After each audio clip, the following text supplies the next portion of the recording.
Breaking news, the Green Bay Packers are signing former 49ers wide receiver / returner Skyy Moore to a 1-year deal.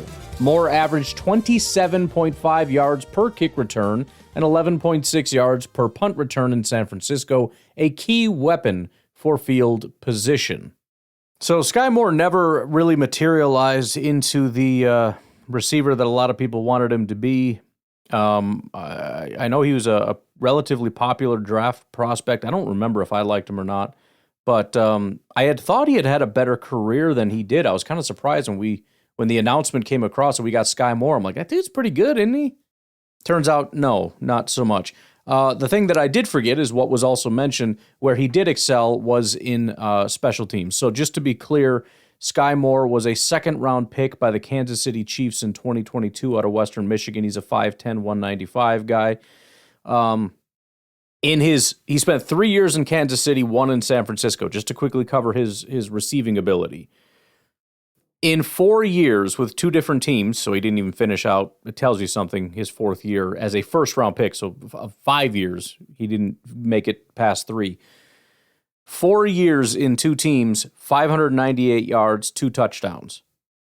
That's it. He hasn't cracked 100 yards in a season since 2023, and that's kind of been that. So the idea that he's going to be a receiver, yeah, I mean, he'll be out there. He'll be one of the boys, but for the most part, he is a return guy, and that especially became a thing in San Francisco. In fact, San Francisco kind of did the same thing that I think that we're doing. They picked him up.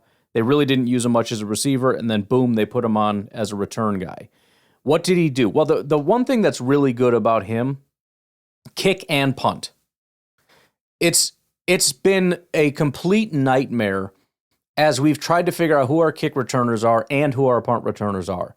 If you can get a guy that can be a kick and punt returner, that's a benefit.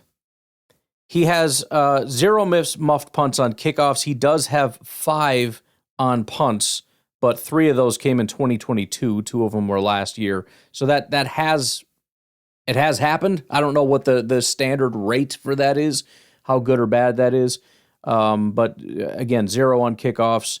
Some of this has already been said, but he primarily became a specialist in 2025. Kick return grade was a 67, 37 returns, nearly 1,000 yards. His longest being a 98-yard return. Been a long time since we had one of those guys. 27 yards per attempt. On punt returns, he had 30. Again, he's a full-time kick and punt return guy. 30 punt returns for 307 yards. 66 yards was his longest punt return. That's a very long punt return. And 10.2 yards per attempt.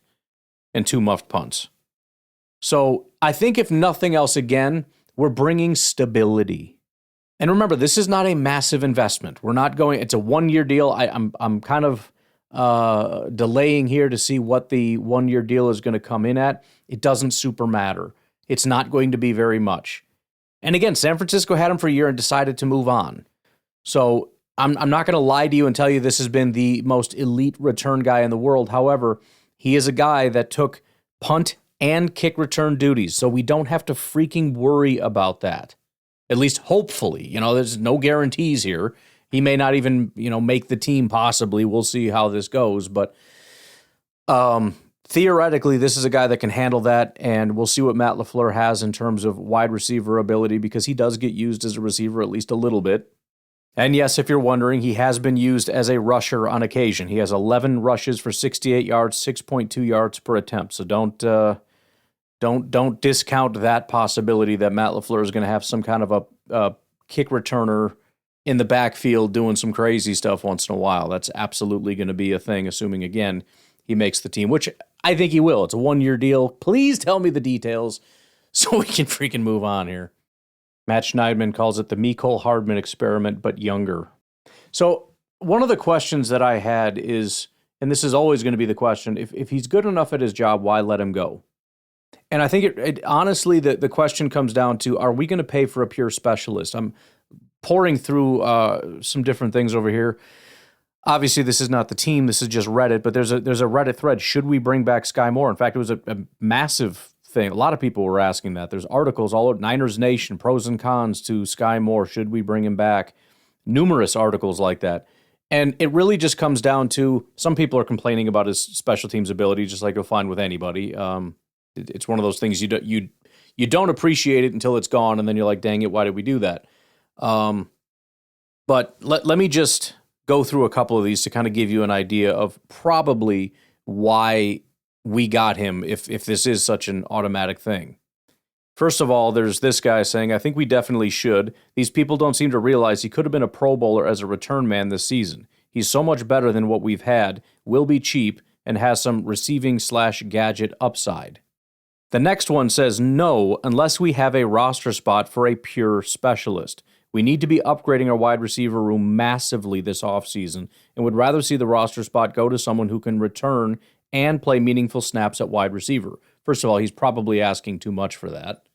Yeah, why don't we get a Skyy Moore, but he's also like a really good receiver? Well, yeah, dude. But you get what he's saying, right? The point is, we need wide receivers that are really good at football. We can't be wasting roster spots for a pure specialist. I just think the Packers are in a different position. We have guys. We got Watson, we got Reed, we got Golden, we got Savion. For now, we have Wicks. Like, we got plenty of guys that are good wide receivers. We can afford to possibly throw another spot in there. We'll see what happens with Wicks, for example. We'll see if we can just throw a spot in there to have a guy that is a receiver that we don't expect much from because he's like wide receiver 5 or whatever he ends up being. But he is a pure specialist. Some teams are going to be willing to pay for that. Others are not. And usually the way that this cycle works is your special teams suck. You pay for it. Then you get it. And then you start losing the appreciation for it, saying, why are we paying for this nonsense? You let them go, and then your special team sucks again. And this is the rinse and repeat cycle. The 49ers are on the opposite side of this. They're in a slightly different situation, but they're also in that situation where they don't appreciate what they got from Skyy Moore. They don't remember how bad things were even just 2 years ago for them in the return category. And they say, why are we paying for this guy? He's fair catching inside the 5-yard line. He's doing stupid things. He runs into the first defender, whatever. Again, ignoring the 98-yard returns and whatnot. And so you say, no, we're not doing that. And again, what's going to happen? Skyy Moore leaves. They end up, bringing in some other people, whatever. And more than likely, you're going to have some return issues. You're going to have a punt returner and you're going to have a kick returner. You're going to have some complications. Some of these guys and you're going to hear, why did we get rid of Skyy Moore? We had a guy, blah, blah, blah, blah, blah, blah, blah, blah. We are in a position right now where our special teams has been garbage. And Gutekunst is saying we have to do something about this. And so he's willing to overpay for things, despite the fan base being determined to say that that's not the case. When you have the league split in half between, yes, we should pay for specialists like return guys, and no, we shouldn't, guess which side the cheap penny pinching never spend on special teams is? Well, this is the second year in a row we've gone for these return guys like Mecole Hardman and Skyy Moore. We're also taking swings at kicker like we did, who got McManus? We did. Who's been actually drafting specialists? We do. Who went out and paid for the top special teams coordinator the last time? It didn't work, but guess who did it? We did. We have been desperately attempting to fix the freaking special teams. Not successfully, but I'm just saying that critique is ridiculous to me. So again, I don't want to come in here and lie to you and say that this is like the best special teams guy and we got him. That's not what just happened. But number one, he is relatively inexperienced in this.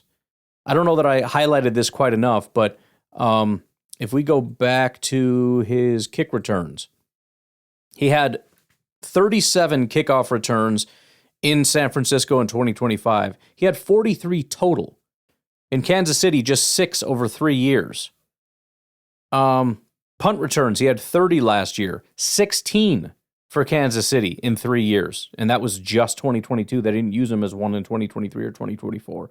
So this was really his first year as a full-time return guy for punts and kicks. And it went fairly well. Next year, he's going to get another opportunity. He fully understands what's going to happen. We got a new special teams coordinator to get in there. I always think having a second coach, even if he's not as good of a coach, you don't just lose everything from the first coach, not just necessarily. And now you just get to learn from the new coach and get to teach you new things and all that stuff. So, hopefully he's able to take another step as a full-time returner, which will, again, this will be year 2 for him of being just a returner and understanding that is my job. He'll catch a couple passes here and there, but this is basically it. So commit to it.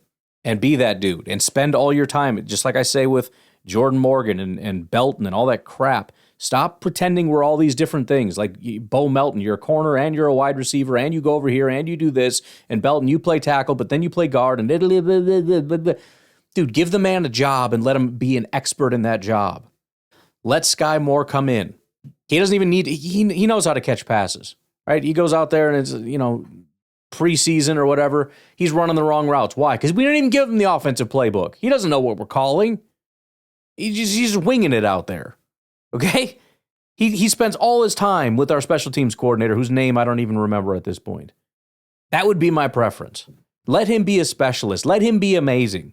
So that after this 1-year contract, guess what? Now we're in a tough situation because he is just a specialist, but he's going to be an expensive specialist. And you know what? We should pay for it. That's what we should do. We should try as hard as we can to put ourselves in a terrible situation where we have to decide if we're going to be stupid enough to pay top money for a frickin' return guy. That's the goal. Anywho, we signed Skyy Moore. He's going to be, hopefully, our kick and punt returner. We don't have to do any more experimenting nonsense. This has been Breaking News.